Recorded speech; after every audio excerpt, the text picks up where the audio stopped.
Hold your breath. This is the wildest survival story you'll see today.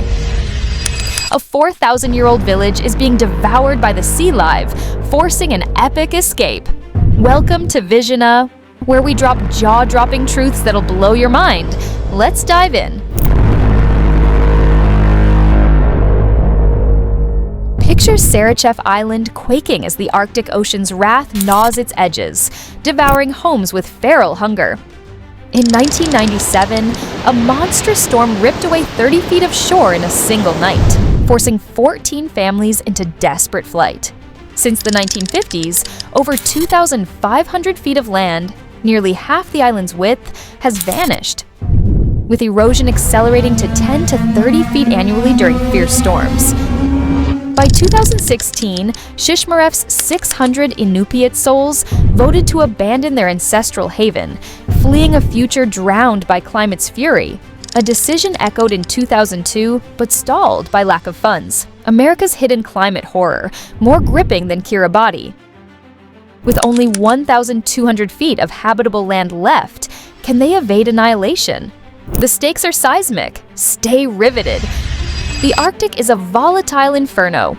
Warming 3 times faster than the globe, it's melted 40% of the sea ice that once shielded Shishmaref from brutal storms since the 1980s, leaving it exposed to waves that erode 3 to 5 feet yearly on average, spiking to 30 feet in extreme events. Thawing permafrost, once a frozen fortress, now crumbles beneath homes, with temperatures rising 2 to 3 degrees Celsius since 1954. The U.S. Army Corps of Engineers flung $25 million at seawalls in 2005, but they're buckling after just 15 years, outlasted by nature's vengeance. Votes in 2002 and 2016 cried for escape, yet the ocean claims 19 homes and the National Guard Armory since 2000. Will they outrace doom?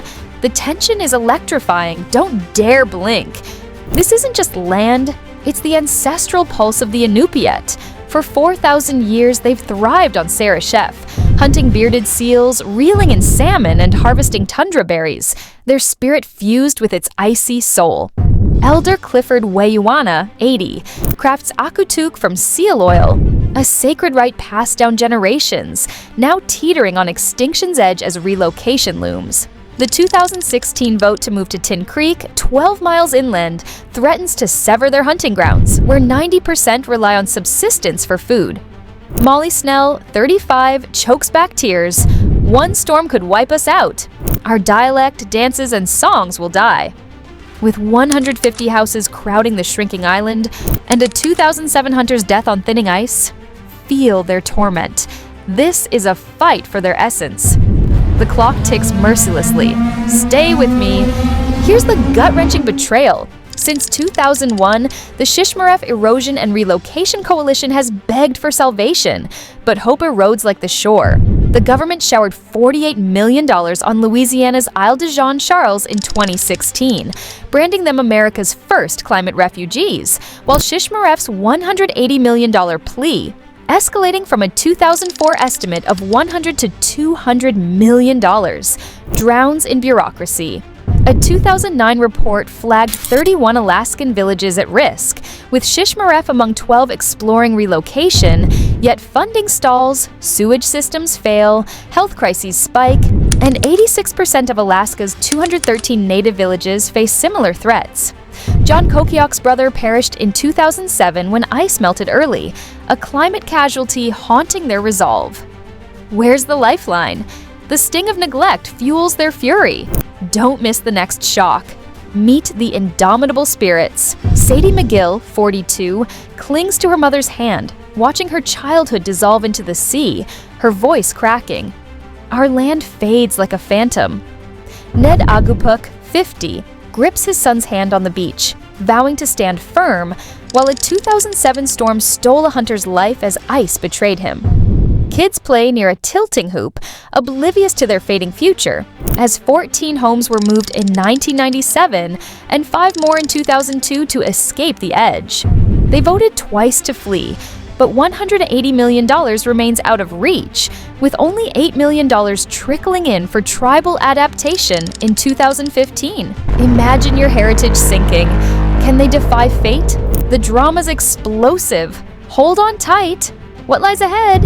Experts warn Shishmaref could vanish in 20 to 30 years if erosion surges, with 2016 plans for Tin Creek stalled by melting permafrost and funding gaps.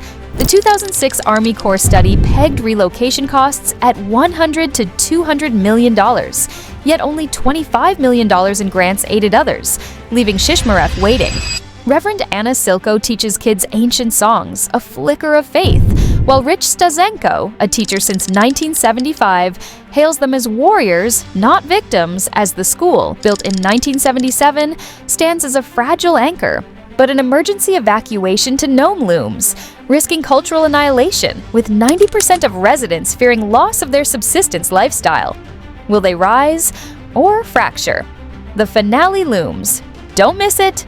That's Shishmaref's desperate stand, a village battling a drowning future and shattered oaths. If this ignited you, smash the like button, subscribe now, and hit the bell. Share this game changer with everyone. Can Shishmaref be saved? Drop your wildest ideas below. I'm reading every one. Join us next time for another epic truth bomb. Let's fight for their future together.